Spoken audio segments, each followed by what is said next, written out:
ہمت نہیں ہے کہ وہ اسرائیل کے دہشت گردوں کے خلاف ایک بیان دے پائیں۔ دنیا میں اتنے اسلامی ممالک ہیں، مسلمانوں کے اتنے ملک ہیں، اور اتنی اچھی ارتھ ویوستھا ہے، اور اتنا پیسہ اور اتنی دولت ہے کہ یہ ظالم دنیا کے اگر عیاشیاں چھوڑ دیں، یہ مسلمانوں کے نام پر کلنک، یہ کتے اگر عیاشیاں چھوڑ دیں اور اپنا ضمیر بیچنا چھوڑ دیں،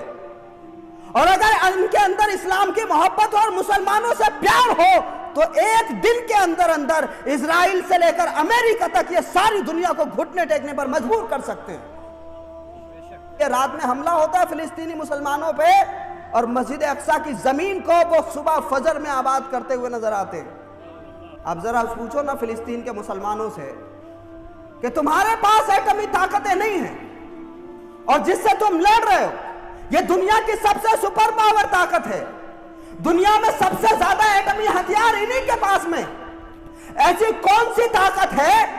جو فلسطین کے تھوڑے سے مسلمان بیت المقدس کی حفاظت کرنے کے لیے، مسجد اقصی کی حفاظت کرنے کے لیے دنیا کی سب سے بڑی طاقت سے ٹکرا رہے ہیں، اور وہاں کے چھوٹے چھوٹے بچے، چھوٹی چھوٹی بچیاں، وہاں کی مائیں بہنیں ان ظالموں کے سامنے سینہ تان کر کے کھڑے ہوئے ہیں۔ آخر پوچھو ان فلسطین مسلمانوں سے، تو فلسطین کے مسلمان یہ کہیں گے کہ ہاں ہمارے پاس میں تلواریں نہیں ہیں، ہاں ہمارے پاس میں اتنے ہتھیار نہیں ہیں، ہماری تعداد اتنی بڑی نہیں ہے، لیکن ہم نے امام حسین سے سیکھا ہے کہ تمہیں لشکر نہیں دیکھنا ہے، بلکہ اپنے اندر ایمان کی مضبوطی کے ساتھ میں اللہ پر بھروسہ کرتے ہوئے کھڑا رہنا ہے۔ جو اللہ پر بھروسہ کرتے ہوئے کھڑا رہتا ہے وہ مر کر بھی ہمیشہ کے لیے زندہ ہو جاتا ہے۔ اور فلسطین کے مسلمان دنیا بھر میں یہ ثابت کر رہے ہیں، انہوں نے مولائے کائنات حیدر کرار سے بہادری اور استقامت سیکھی ہے،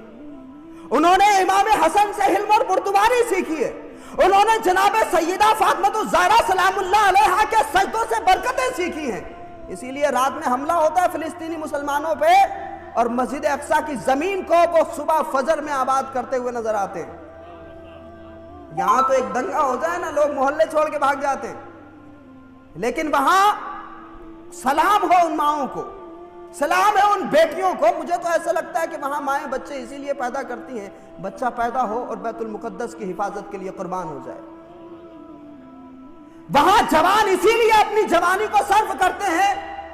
کہ ہماری جوانی بیت المقدس کی حفاظت کے لیے قربان ہو جائے۔ ہمارے یہاں تو ٹک ٹاک اسٹار پیدا ہوتے ہیں، ہمارے نوجوانوں میں تو عیاشی کا ایسا ماحول ہے کہ انسٹاگرام پر ناچنے کا ایک رواج ہے، لیکن فلسطین کے مسلمان ٹک ٹاک اسٹار نہیں بنتے، انسٹاگرام کے اسٹار نہیں بنتے، سوشل میڈیا کے اسٹار نہیں بنتے۔ امام حسین علیہ السلام سے جرأت اور بہادری سیکھتے ہوئے سینہ تان کر ان ظالموں کی توپوں کے سامنے کھڑے ہو کر کے اسلام کے ہیرو بنتے ہوئے نظر آتے ہیں۔ اور آپ دیکھو کہ کیا جذبہ ہے ان کا، ان کے حوصلوں کو دیکھ کر کے صحابہ کرام کی قربانیاں یاد آتی ہیں، دل مچل جاتا ہے جب ہم دیکھتے ہیں کہ رات میں حملہ ہوا تھا اور صبح وہ وہاں فجر کی نماز ادا کر رہے ہیں۔ اور ضروری نہیں ہے کہ اگر وہ نماز ادا کر رہے ہیں تو ان کی جانوں کی حفاظت ہوگی، لیکن وہ یہ جانتے مارنے والے سے بچانے والا بڑا ہے، زندگی تو وہی ہے جو اس بیت المقدس کی حفاظت کے لیے قربان ہو جائے۔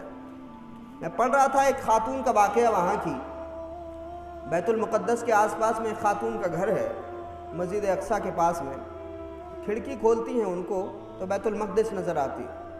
مسجد اقصی نظر آتی۔ اسرائیلیوں نے ان کو 3-4 گنا قیمت دے کر کے اس گھر کو بیچنے پر راضی کیا، لیکن اس خاتون نے وہ گھر نہیں بیچا، شوہر نہیں ہے اس کا، اس خاتون نے وہ گھر نہیں بیچا۔ پتہ ہے کیوں؟ کیونکہ جب وہ کھڑکی کھولتی ہے تو اس کو بیت المقدس کے خوبصورت نظارے دکھائی دیتے ہیں۔